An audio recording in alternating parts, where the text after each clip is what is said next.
Yo, what's happening? What's happening? Welcome back. This is Gen X Reactions. I am the Gen Xer, the old man in the room. I'm saying OG, old school hip hop head. Yes, indeed. Come up through the soul of hip hop, through the times, the days and times of hip hop, man. Seen it all, been around, paid attention, didn't pay attention, paid attention some more, all that type of stuff. So I'm on here just every once in a while sharing some of my favorite reactors. I got getting involved in or browsing through YouTube and all the stuff that y'all do on Gen Xer. Obviously, it's pretty new, but it's cool. It's cool. It's super cool. So yeah, here on Gen X Reactions, I just react to music mainly music news. But I am, if there's something funny, if there's any type of video, just shoot it up. Say, hey, Gen X, take a look at this one. Take a look at this one. I'll react to it. I see some people doing that. I wouldn't mind doing that either. I mean, but otherwise that, man, I'm paying attention. I'm just paying attention to trying to pay attention and be plugged in. Stay plugged into hip hop and the music world. A lot of good stuff. And anybody who's paying attention and anybody who is caring, you know what I'm saying, knows it's a beautiful time. It's a beautiful day and age in hip hop. We've got a lot of Gen Xers flexing. You know what I'm saying? We got a lot of flexing Gen Xers around here, dropping new music. Of course, we got the millennials and the Gen Zs. We do got the millennials, and that's one thing that I've been paying attention to. As we know that K-Dot and Drake and the Big Three, and everything that's been going on in the hip hop industry, all of you are tapped into, I'm sure, for the last 2 years, 2024, even before that. And we know that there's been sneak disses and everything throughout our careers. But anyway, so one of the things that that I was discussing here, one of the things that I did a video on. Those of you, oh man, shoot, let me hold up. Look, total rookie. Appreciate everybody here. You know what I'm saying? Like, share, subscribe, or whatever you're supposed to do. Look, look. Look, I had a video. My last video had like, you know what I'm saying? It had like 90 views. OG over here hype. Crazy. We're on our road. We're on the road to 100. 100. We keeping it 100 here. You know what I'm saying? Because the reel never gets old. We're on our way to 100 subscriptions. I think I got 12. I think I got like 2 in the last couple of days. You know why? You know why I got 2? You know why I got a couple? I think because someone liked one of the videos I put out. Yeah. I put this video out the other day. Peep game. Put this video out the other day. Talking about Drake's velocity problem. You know what I'm saying? Yes. I don't know if we know everything. Do we? Listen up. This is me. Listeners during the beef. My last video. Did we know that? Does anybody know that? Velocity of consumption. This is velocity. I'm talking about consumers. The velocity of consumption. Yeah. Velocity of consumption. Facts. Speed doesn't lie. Velocity of consumption. It's something that, man, just popped into my mind when I was really looking at the beef and people talking about the careers after the beef. You know what I'm saying? And on one side of the fence, I was watching. I'm watching all this. I'm watching all this. You know what I'm saying? I'm not really, down in the. Yeah, that's what y'all do. Y'all with all that energy get down into it. Let me sit back here and just watch things and just kind of just give a different perspective every once in a while. And as I was watching it from the cosmos and looking down at all the things and the big war and the big battle and the two sides and I that video right there, my last video, Go Peep Game, I really broke down why Drake is he's bothered and he is panicking. Both bothered and panicking. Drake is bothered. Why? Because he has a velocity of consumption issue. Is a velocity of consumption issue. Good Lord, say that thing 2 times. I'm saying you ain't got to go any more than that. And I broke it down. I even broke it down. Peep game. I even broke it down. I put this little, what I'm saying. Look, I'm not no freaking professional expert. I ain't talking about this should be anywhere. It's just, I just put a few things together, you know what I'm saying, so I could really look at it properly. And so I ran that through on that last video. Go Peep Game. All the jankiness, all the shady jankiness that Drizzy's been going through in the last couple of years, talking about he's unbothered, bullshit. And then I go into speed, man, velocity. Y'all, some people just, this is a point for me that people don't understand.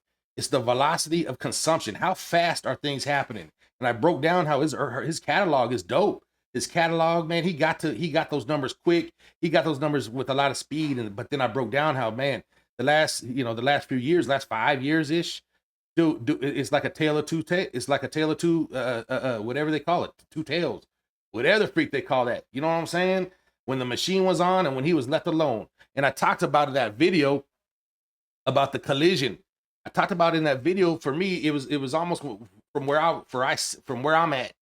I talked about it. It was almost like a collision, and two people collided in the industry. And for me, one of them fell. One of them fell.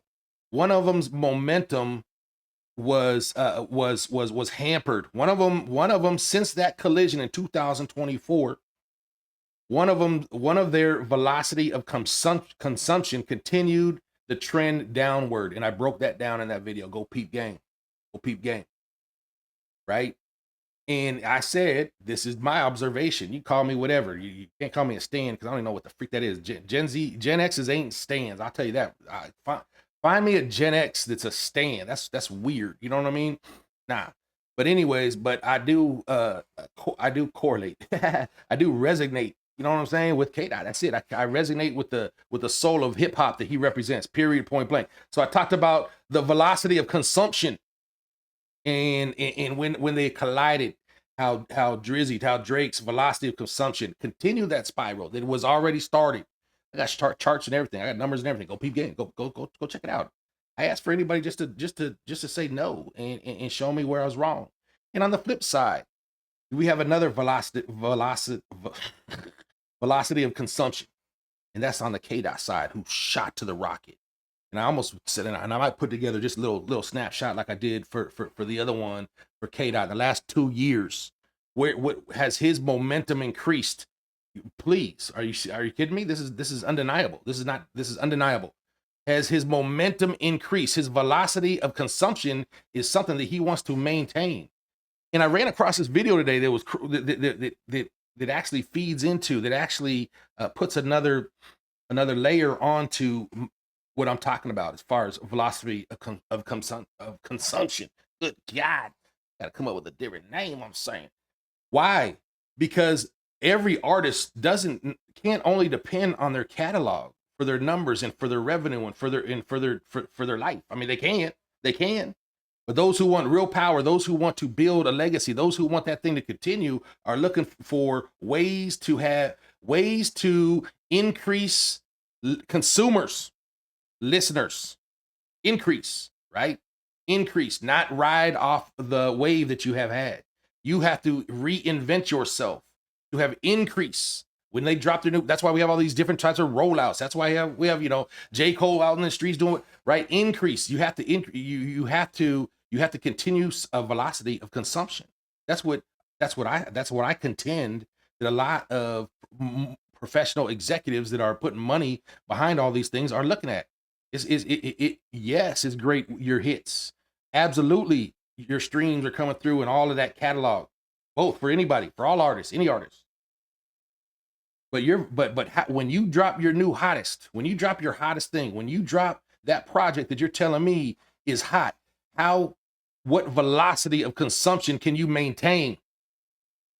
I'm not talking about first week, 2 week, 2 months, right?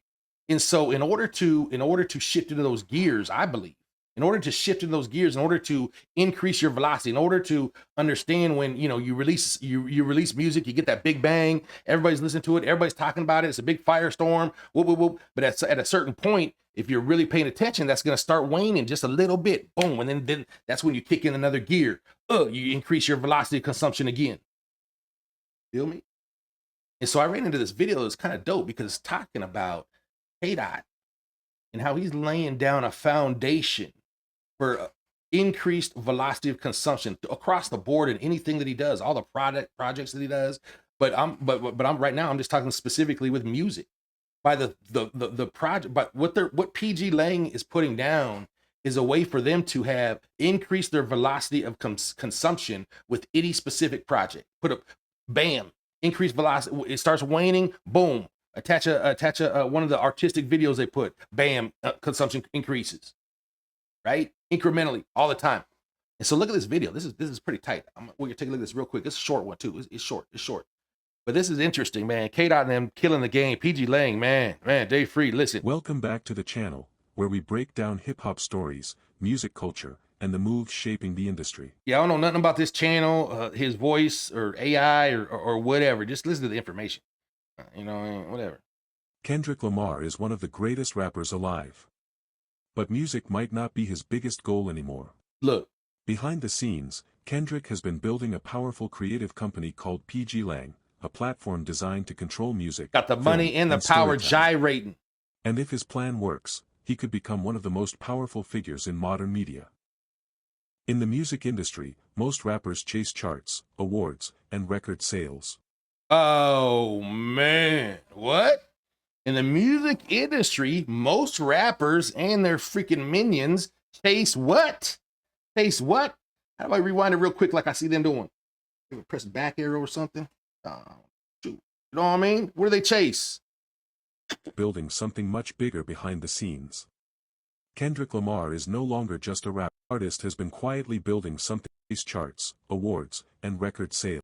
And if his plan works, he could become one of the most powerful figures in modern media. In the music industry, most rappers chase charts, awards, and record sales. But one artist has been quietly building something much bigger behind the scenes. Kendrick Lamar is no longer just a rapper. He's becoming a media powerhouse. And if you've been paying attention, you'll notice something interesting. Kendrick has been slowly stepping away from the traditional music industry system and creating his own platform. So the question is... Look, your own platform. With your own platform, you can control the velocity of consumption. With your own platform, you can control your velocity of consumption. Dude's a genius. Dude's a genius, I'm telling y'all. Why is Kendrick Lamar building a private media empire? To understand that, we have to go back to where things changed. For years, Kendrick was the face of Top Dog Entertainment, one of the most influential hip-hop labels of the 2010s. Yep. Under that label he released legendary projects like Good Kid, Mad City, To Pimp a Butterfly, and Damn. For sure. These albums didn't just dominate charts, they changed the direction of hip-hop storytelling. For sure. But in 2022, Kendrick shocked fans when he officially stepped away from Top Dog Entertainment after releasing Mr. Morale and the Big Steppers. Yep. That move wasn't random. Nope. It was the beginning of a new strategy. Look. Together with longtime creative partner Dave Free, Kendrick launched a company called pgLang. And pgLang isn't just a music label. It's a multimedia company. pgLang produces music, film, creative campaigns, and cultural storytelling projects. And look what they've already done. We know we're enjoying it. We know we're enjoying the work. We know we're enjoying the product. We're consuming it. We can't wait for pgLang could drop something right now and the entire internet would blow up. Their vision is simple. Control the narrative and the platform. Instead of relying on record labels, control the narrative and the platform. Basically, y'all, they're controlling their velocity of consumption. If you could control the narrative, you can control how the narrative is released. You can control that. Genius. Streaming services, and traditional media companies, Kendrick is building his own ecosystem. One of the first signs of this strategy came when pgLang partnered with companies like Calvin Klein and Cash App to create creative campaigns that felt more like short films than advertisements. But the bigger move happened when Kendrick began entering the film and television world. In 2022, pgLang partnered with Paramount Pictures to develop a live-action comedy film with the creators of South Park, Trey Parker, and Matt Stone. Where's that? Where's that at? That collaboration showed that Kendrick isn't just thinking about albums anymore. He's thinking about storytelling across multiple industries. Music, film, fashion, advertising, culture. And this approach mirrors what other hip-hop moguls have done before him. Artists like Jay-Z, Dr. Dre, and 50 Cent all expanded beyond music into business and media ownership. But Kendrick's strategy is different. Instead of building loud, celebrity-driven brands, he's building something quieter and more controlled. A creative studio focused on ideas, storytelling, and cultural influence. And in today's entertainment industry, owning the platform is more powerful than just being the talent. Because the real money, and the real influence, comes from ownership. If pgLang continues growing, Kendrick Lamar could eventually become not just one of hip-hop's greatest artists, but one of the most powerful creative executives in modern media. Creative, that's And what the he truth wants. is, this empire may only be getting started. Keep the soul of hip-hop So alive. the next time Kendrick disappears from the spotlight for a while, he might not be resting. He might be building the next chapter of his media empire. Hope you enjoyed the video. Or he might be getting ready to pop out like the boogeyman. Yeah, man. Yeah. pgLang killing the game. Look at all the videos they've put out, the music, the quality of the music. Man, the marketing, the things they're releasing, all of it. Quality branding, and consumption. Consumers, we can't wait. Stop lying. We can't wait. pgLang. That's the change. That's the difference. That's the collision in 2024 that here in Gen X ReaXtions we were investigating. We were looking at. We were taking a gander at. I look. You heard something that you contrary to your belief, then let me know. Leave a comment below. It's all good. But from what I seen and for what I've been talking about in the last video into this one, is there was a collision in 2024, and since that collision of two artists, two major goats, two of the big threes collided, and since that time, the velocity of consumption for each one has changed. One decreasing and the other one increasing as he builds something incredible. This is Gen X ReaXtions. Let me know what you think. Hit subscribe. Trying to get to 100. Oh man, keeping it real. Real don't ever get old, baby. Body does. Peace out.